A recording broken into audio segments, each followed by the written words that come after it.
Muy buenas tardes, amigos de Entre Amigos con Blanca Rodríguez. ¿Cómo han pasado? Espero que hayan tenido un hermoso inicio de semana. Estamos a un día martes con la alegría de que Ecuador va ganando o ganó ya hasta estos momentos.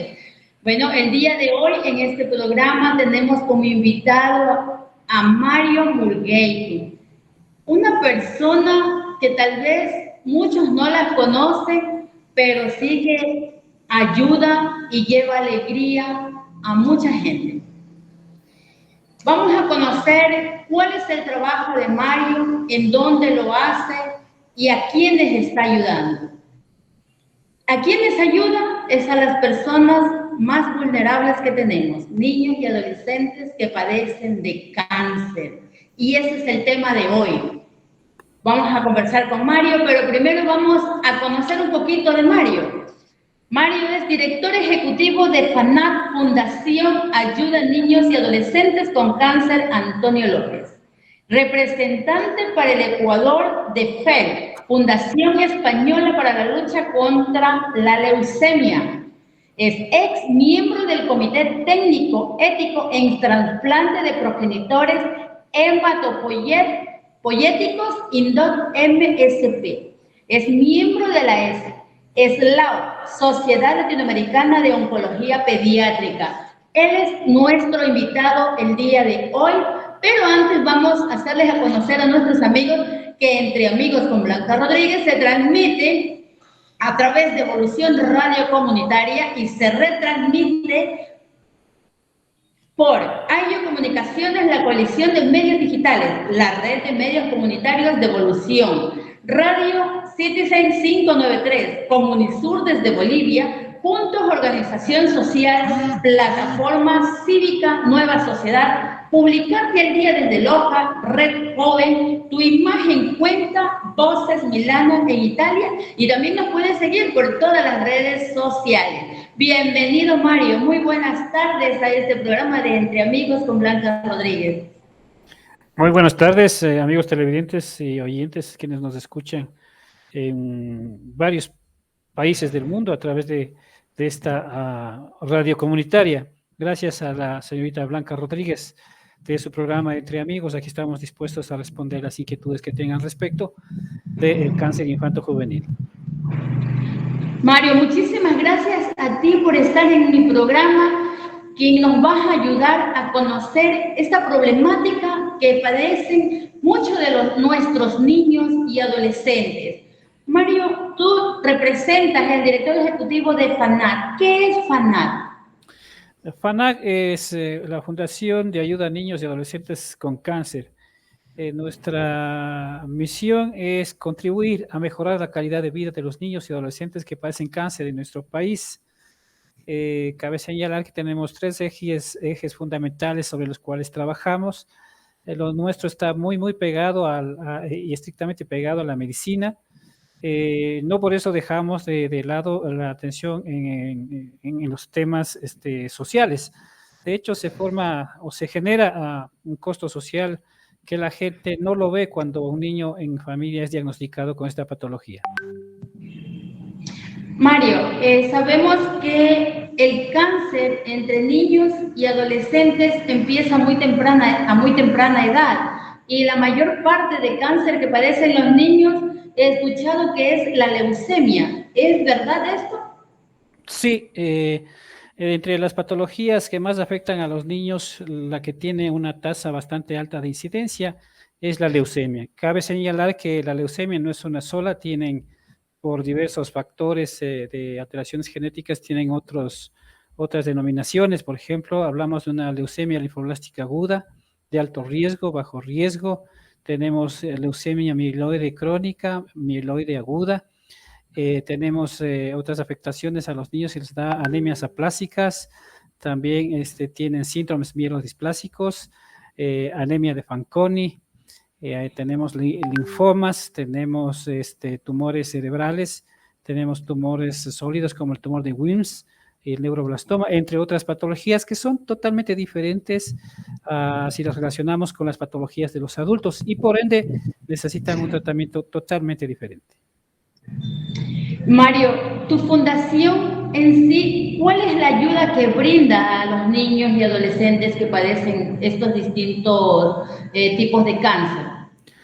Como mencionaba anteriormente, tenemos tres ejes fundamentales. Trabajamos básicamente el plan estrella, si cabe el término, son los trasplantes de médula ósea.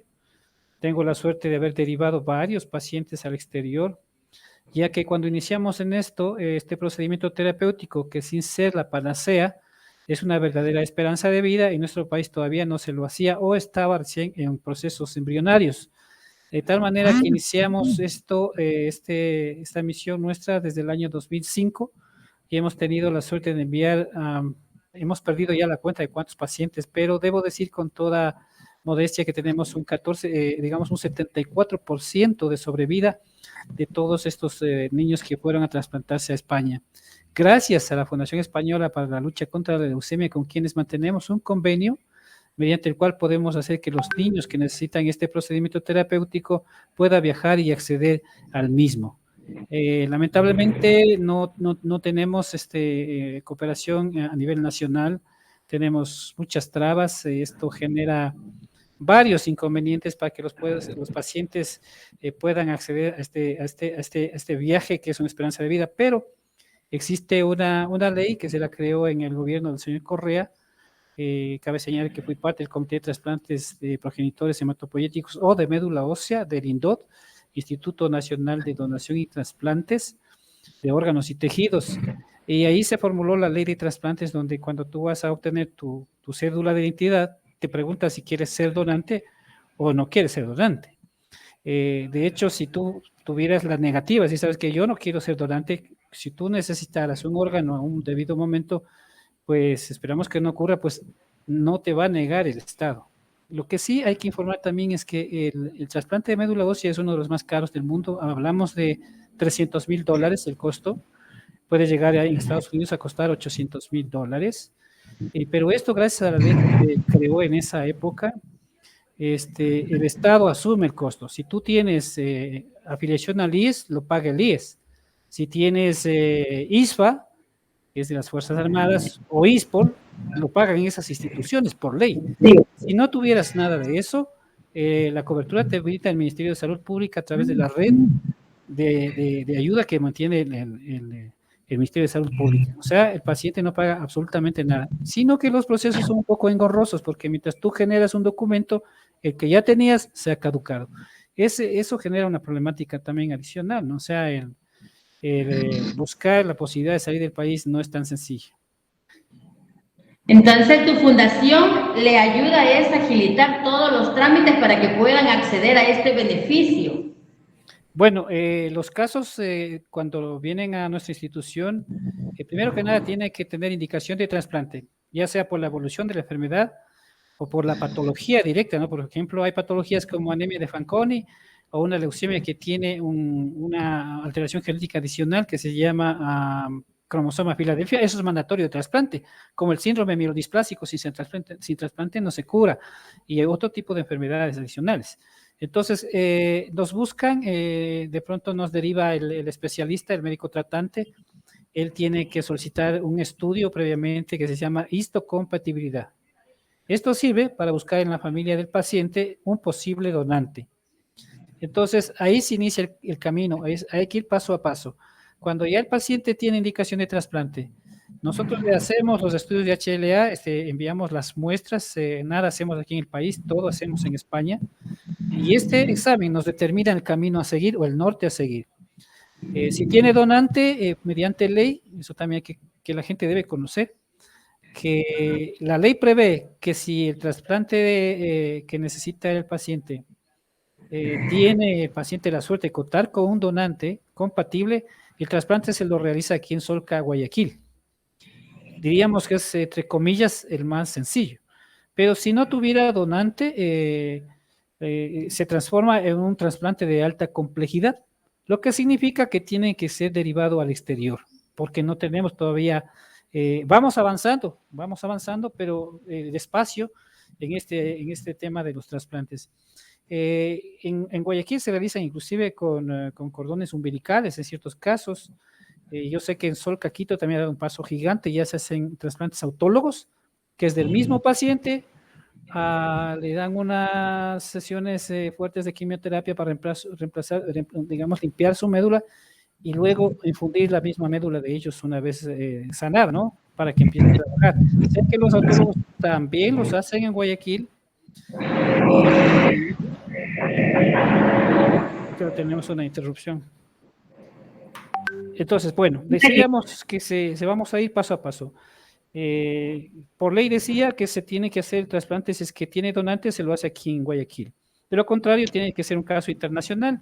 Estos casos, por lo general, los evalúan los médicos tratantes en un comité primero institucional y luego, si el paciente pertenece al IES, la información pasa al IES y esta a su vez al Ministerio de Salud Pública, donde hay un comité de trasplantes.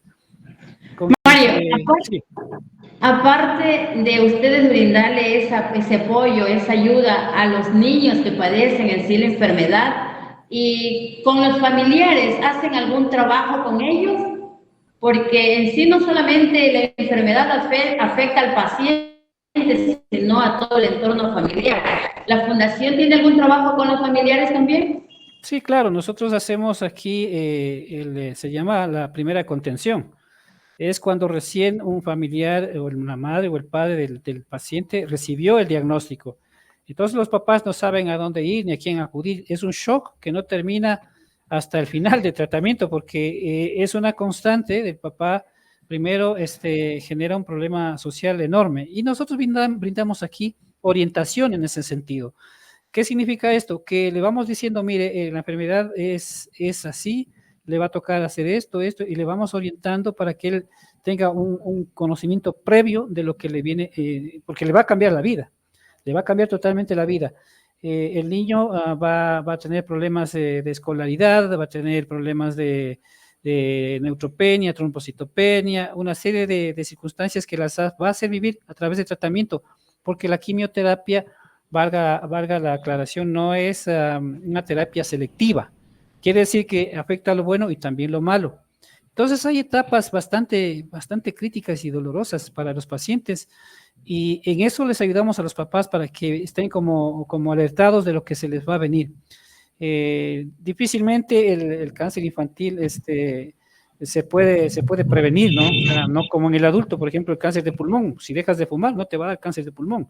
Lo mismo en el estómago, comiendo ciertas cosas o no tomando licor, lo que sea, pues obviamente vas a evitar esto. Pero en los niños aparece la enfermedad, a veces se culpa al ambiente o se culpa a veces causas genéticas, pero aparece la enfermedad y cuando esta aparece, pues cambia totalmente el entorno familiar. Los padres, en ese sentido, respecto de la ley, no tienen cobertura en ese sentido. Hablamos de que, y a mí me parece hilarante que tu esposo, tú das a luz y tu esposo tenga un mes de licencia. Sin sentido, pero ¿tú sabes cuánto dura el tratamiento de una leucemia? No me imagino, pero tal vez entiendo un poco el shock que le causa el impacto de decir su hijo tiene leucemia desde el primer momento, porque a mí me pasó algo similar, pero gracias a Dios no fue esa enfermedad. Mi niña tenía recién 8 meses, mi última hija, y se me le hacían moretones negros en la piel, morados. Y fui a la consulta del médico y viene y me dice en el hospital, me revisa plaquetas, me revisa un montón de exámenes, pero me dice así de una forma tan cruel, porque eso fue cruel para mí, y yo estaba sola en ese momento. Su niña tiene leucemia. Hay que hacerle un recuento plaquetario y lleve la cuenca. A mí casi me atropellan los carros pasando la calle saliendo, yo no escuchaba nada hasta que alguien me detuvo y me dijo, ¿qué le pasa? Porque yo ya quería empezar a llorar. Entonces, hasta que la llevé a otro médico, ya médico particular, me tocó gastar, me dijeron, no, el problema de la niña es otra cosa. Claro que lo viene arrastrando hasta ahora, que es un problema más hematológico, pero no era leucemia. Pero desde ahí fue un shock tremendo y yo me imagino cómo puede sufrir y cómo le afecta a la familia este tipo de enfermedades, al menos en nuestros niños, lo que es un cáncer, que es, para nosotros escuchar la palabra cáncer ya nos da miedo, ya nos asustamos, peor que un adulto, peor que lo padezca un pequeño, un adolescente. Yo estuve revisando, me dice que de 8 niños, de 10 niños, 8 niños pueden curarse de cáncer. Tú que estás más cercano al tema, ¿es verdad esta cantidad de que se puede recuperar esos 8 niños de 10? Eso es totalmente falso. En nuestro país tenemos una sobrevida bastante vergonzosa. De cada 2 niños, uno se cura. Estamos de cada 100, el 48.9% se curan. Tenemos una tasa Menos de de la sobrevida mitad. menos de la mitad. Entonces hay que hacerse la pregunta, ¿no? Hay un hospital que recibe dinero del gobierno, dinero del Sistema Financiero Nacional. Cuando tú haces un crédito, te descuentan para tal institución el dinero, ¿no es cierto? Pero no exigimos resultados, porque entonces, ¿qué está pasando? Hay que exigir resultados. Si cuando ya pasamos de 50 a 52 o 54 niños por cada 100, eso sea positivo. En países desarrollados, de cada 100 niños se curan 90, 98. O sea, Mario, te voy a tener que interrumpir. Cuando el tema está muy interesante, nos olvidamos del tiempo. Nos tenemos que ir a una pausa comercial y continuamos con esa información de cómo se puede atender o curar a un niño en otro estado, en otro país. Vámonos a una pausa. bueno.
Y regresamos con nuestro programa y nuestro invitado. Vamos a seguir conversando con nuestro amigo Mario Murgueito, el director ejecutivo de FANAD, la Fundación de Ayuda a Niños y Adolescentes con Cáncer, Antonio López. Nos comentaba Mario que aquí en el Ecuador de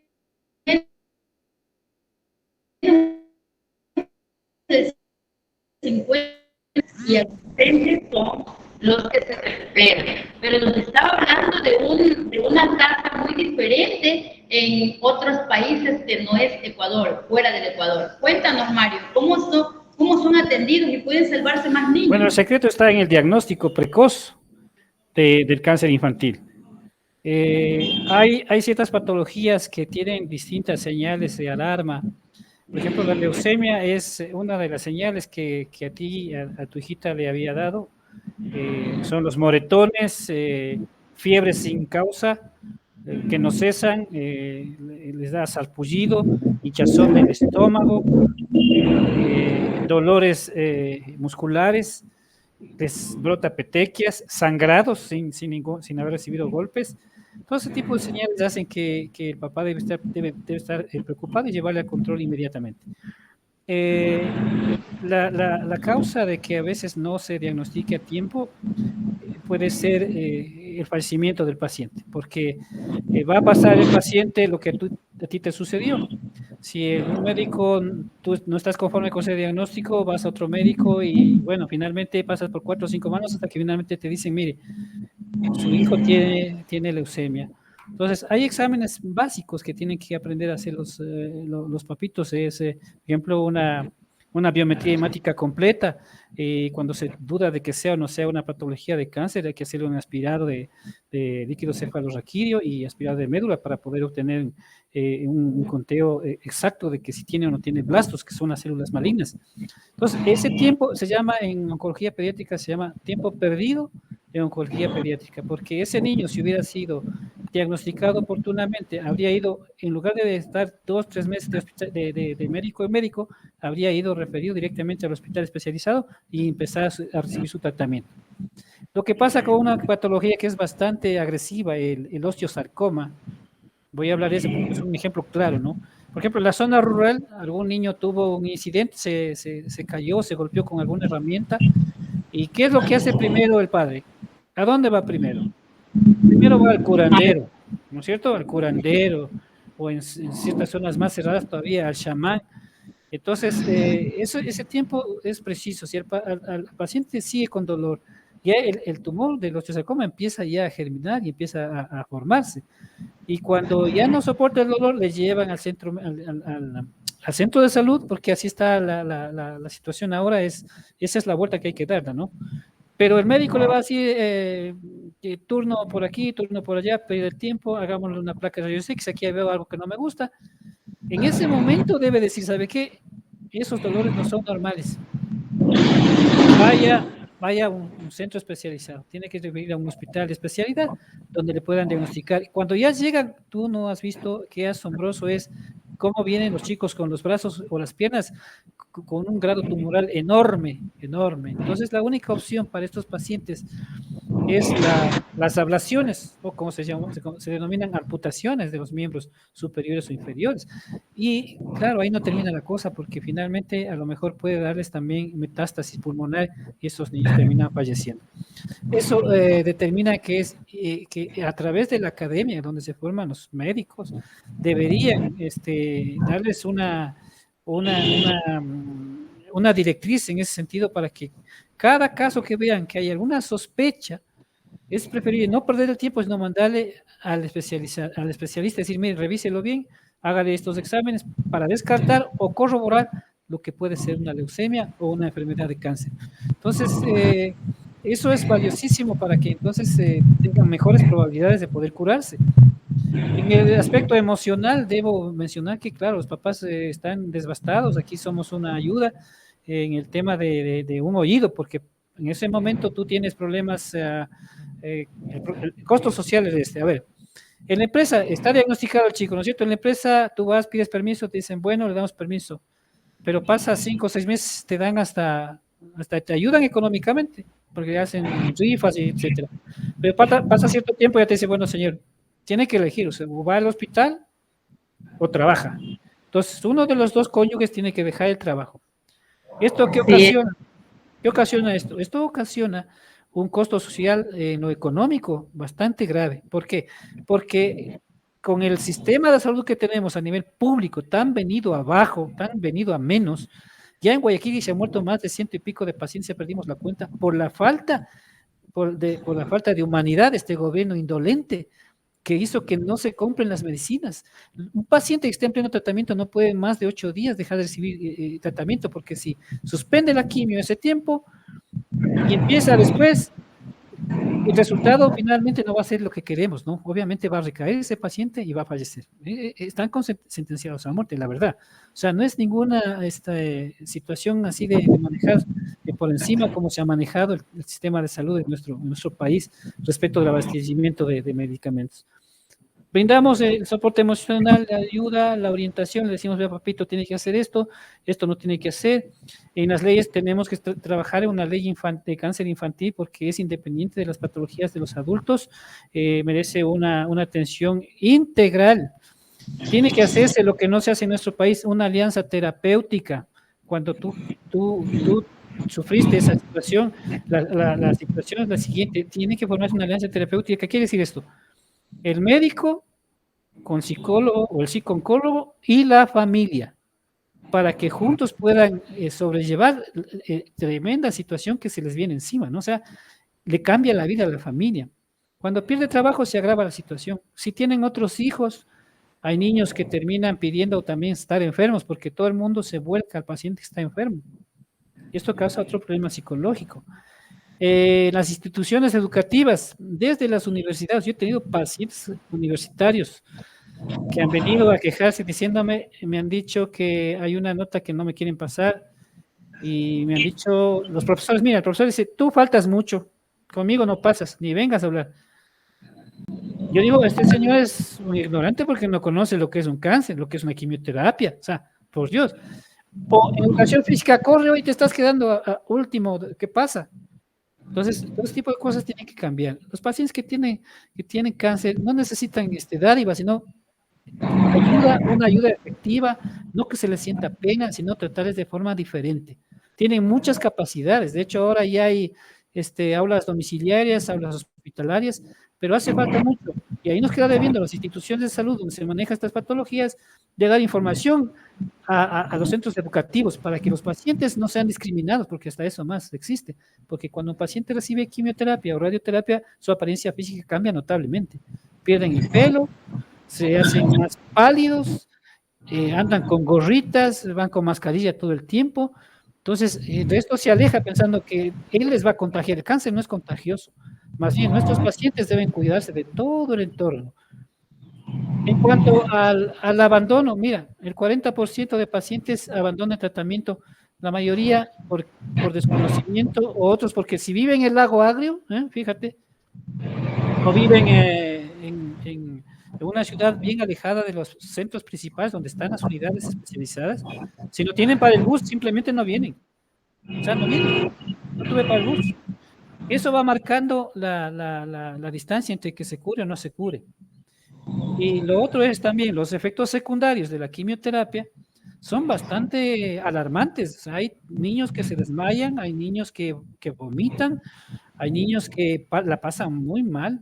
Entonces, el papá, en su desconocimiento de la patología, de la enfermedad en sí y de la reacción, el efecto secundario de la quimioterapia, dice, no, a mi hijo no le están ayudando, más bien le están matando, yo ya no le voy a llevar. Y cuando ellos van al hospital porque se puso ya malito, ya es demasiado tarde. O sea, hace falta mucho, mucho por hacer en el tema de cáncer infantil en nuestro país. Pero todo pasa también a nivel político, voluntad política, el tema de medicinas y demás, es una cosa, yo he estado en algunas mesas técnicas. Aquí tiene que ver lo que Mario tiene que ver no te escucho. El que tiene que ser es un trabajo bien en conjunto, tanto la parte médica como dice la psicológica y la parte y también tener una parte de la sociedad. Correcto. Donde pueda involucrarse con estos temas, ya que si nosotros no tenemos esa calidad humana para tratar a una persona que está delicada con cáncer, porque no sabemos qué es lo que pasa dentro de su hogar, no sabemos cómo se está sintiendo, habrán niños, habrán adolescentes que tienen un poquito más fuerza de carácter, habrá otros niños que son más débiles y por la misma enfermedad están decaídos. Entonces tiene que haber una preparación para todos, tenemos que estar involucrados todos y creo que, como tú decías, el gobierno terrible no se ha preocupado de la medicina, mucho menos se va a preocupar de que toda la sociedad se involucre con estos niños. Mario, otra pregunta. En los adolescentes, yo estuve leyendo que vacunarse de la hepatitis B a partir de los 12 años, que haga ejercicio, que no tome bebidas alcohólicas, ¿le ayudará a prevenir en algún momento sobre el cáncer a los adolescentes? Definitivamente todo lo que es malo para la salud, hablamos del alcohol, por ejemplo, el tabaquismo, todo lo que sugiere el médico. Ahora, lo que sí digo es que todos los estudios basados en evidencia son los que nosotros recomendamos. O sea, si la parte médica dice que esto no es bueno, es porque no es bueno. Respecto al tratamiento, mucha gente se va por la homeopatía, la medicina natural, y la verdad es que la quimioterapia también tiene componentes naturales y son protocolos bastante cuidadosos y rigurosos que se aplican cada vez y cuando, si el protocolo aplicado en cierta época ha sobrevivido a solo 60 pacientes, ellos quieren mejorar, van a probar otro. Y cuando ese ya mejora y van 70 pacientes salvados, pues se va a aplicar eso. O sea, todo está basado en evidencias. No es que la quimioterapia le está terminando de matar o... No, no, no. Lo que sí el paciente tiene que ser, yo como les digo a los pacientes y a los papás, si creen los milagros, usted tiene que ser parte del milagro. ¿Cómo hacer? Tiene que llevarle puntualmente a las citas, comer, que el paciente coma lo que puede comer, evitar lo que no puede comer. Tratar de llevar una vida en la medida que se pueda normal. Si puede ir a clases, que vaya a clases, porque eso les ayuda muchísimo. Desde luego que está vetado para todo paciente, desde mi punto de vista, si sean adolescentes o no, de que ingieran bebidas alcohólicas para nada, para nada. O sea, sería una contradicción, es como decir que, bueno, también podrían fumar, pues una contradicción si nosotros aprobamos ese tipo de cosas, ¿no? O sea, hay que cuidarse, la salud es lo primero. Mario, veo que tu fundación ha hecho un gran trabajo, un trabajo duro. Si de los padres de los que están escuchando, alguno de ellos padece cáncer, algún niño o un adolescente y requieren esa ayuda, ya está confirmado, está diagnosticado que necesita un trasplante, ¿cómo pueden acudir a tu fundación a que les ayuden con el trámite que dicen que es engorroso, que se le caducan los documentos? Porque la ayuda en sí, desde hacer un documento, ya es grande porque nosotros a veces desconocemos qué son los pasos a seguir. ¿Cómo pueden contactarse contigo? ¿Qué es lo que deben hacer? ¿Se benefician todos los que necesiten de esta ayuda? Claro, con todo gusto. Nos pueden llamar al 0986-825-620. Ahí les podemos brindar la información necesaria previa cita, donde podemos orientarles respecto del trasplante, porque conociendo como conozco el trasplante, pues puedo tranquilamente darles una guía respecto de lo que tienen que hacer y de cómo están las leyes y de los derechos que tienen respecto del tema del trasplante, ¿no? Porque hay mucho desconocimiento, hay papás que se enteran que cuesta tanto, entonces ya mejor no intentan, pero es por desconocimiento. El rato que se enteren que esto paga el gobierno, quiera o no, o paga el IES, quiera o no, o paga el ISPA, quiera o no, o el ISBOL, pues van a tener la certeza de que tendrán que gastar en otro tipo de cosas, pero no en el trasplante en sí. Y ahí luego se les indicará qué es lo que tienen que hacer respecto de una posible salida del país, todo lo que esto conlleva, una orientación, inclusive en qué consiste el trasplante, cuándo puede usted sentirse que de verdad el trasplante es el mejor camino, porque mucha gente, la verdad es que lo ideal es que se curen con quimioterapia. ¿Ya? La última opción es el trasplante de médula, porque lo contrario todos irían por el trasplante de médula y no es así. Si es que tiene indicación de trasplante, se va a realizar el trasplante. Lo contrario, pues simplemente no se hace. Aquí les vamos a brindar la orientación respecto de todo eso, las pruebas que tienen que hacerse y todo eso. Mario, ¿tu fundación recibe alguna ayuda para continuar con este trabajo? ¿O cómo ustedes se solventan? Porque esto demanda gastos, demanda tiempo. Me imagino que tienes más personas que te ayudan en el tema de la fundación. ¿O cómo ustedes obtienen esos recursos? Bueno, hacemos autogestión. No siempre nos va bien. De hecho, el 20 de agosto hicimos darle la vuelta al Bicentenario con el municipio de Quito, pero lastimosamente no tuvimos la acogida que deberíamos tener. Todavía hay, mucha apatía de la gente, porque mientras no te pase, entonces no sientes, ¿no es cierto? Pero si alguien hace una carrera como la de las iglesias, no tengo nada en contra de eso, pero ahí no hay donde poner un pie. Mira cómo se ha perdido el lado humano de las personas. Yo tengo un mal ejemplo para conversarte. Alguna vez, por la 10 de agosto, bajaba una universitaria y encontró un indigente que estaba muriéndose de frío, con hipotermia, y resulta que llamó al 911 y a 900, no sé cuánto, nadie le contestó. No fueron a ayudarle. Falleció con hipotermia. Pero si hubiera sido un perrito atropellado, te juro que ese niño, ese perrito ya hubiera estado pintado hasta las uñas. Porque la culpa no es del animalito. Ojo, no, yo no culpo al animalito. Es que estamos perdiendo humanidad. Despacio estamos A la perdiendo humanidad. calidad humana, es por la calidad humana, que ya vemos una persona que está en la calle, no le ayudamos, no tenemos esa empatía, pero a veces vemos un animalito y nos derretimos más por el animalito que por el mismo ser humano. Pero no debe ser así. Antes debe ser por el ser humano o por todo lo que tiene vida. Así es. Entonces, tenemos una empresa que siempre nos ayuda y otras que por el tema de la pandemia se han ido retirando, pero la misión continúa y mientras Dios no disponga otra cosa para mí, voy a estar aquí. Mario, ¿dónde tienes ubicada tu fundación? Estamos en la avenida Luis Tufiño, OE1 241 y Manuel Mateus, sector Mario, norte de la ciudad.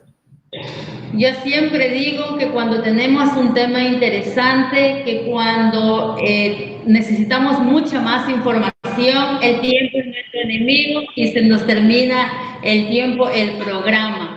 Yo te voy a agradecer mucho al haber aceptado esta invitación, ya que así nosotros estamos conociendo y abriendo puertas para que otras personas que están pasando por este terrible problema que es el cáncer en niños y adolescentes tengan esa ventanita abierta de dónde acudir a pedir información o esa guía que les ayude para poder mejorar su calidad de vida, su salud y ganarle la batalla al cáncer. Gracias, Mario, por estar aquí. Espero que no sea la primera o la última vez que te tenga en este programa. Te voy a invitar nuevamente porque este tema es demasiado importante para que sigan conociendo nuestra sociedad, ya que nadie estamos exentos de que a un familiar le pueda suceder y tenemos que prepararnos. Muchísimas gracias, Mario. Te dejo para que te despidas también de nuestros televidentes. Bueno, muchísimas gracias a ustedes por habernos invitado y para que la comunidad a través de este medio de comunicación se entere de todas las vicisitudes que tienen que pasar los pacientes y las familias. Quisiera que recuerden un mensaje del creador del St. Jude, que es uno de los hospitales más grandes del mundo, donde se trata de oncología pediátrica e investigación. Dice que ningún niño debe morir en el amanecer de su vida. Muchas gracias. Gracias, Mario. Y les recordamos a nuestros amigos que estamos siendo transmitidos por Evolución Radio Comunitaria y retransmitido por Radio Comunicación de la Coalición de Medios Digitales, por Publicarte Estudio, Radio Citizen 593, Comunisur desde Bolivia, Juntos Organización Social, Plataforma Cívica Nueva Sociedad, Publicarte al Día desde Loja, la Red Joven, Tu Imagen Cuenta y Voces Milanos en Italia, y por todas nuestras redes sociales. Nos vemos el próximo martes a las 18 horas con otro programa más de Entre Amigos con Blanca Rodríguez. Te esperamos. Chao, Mario, gracias. Hasta pronto.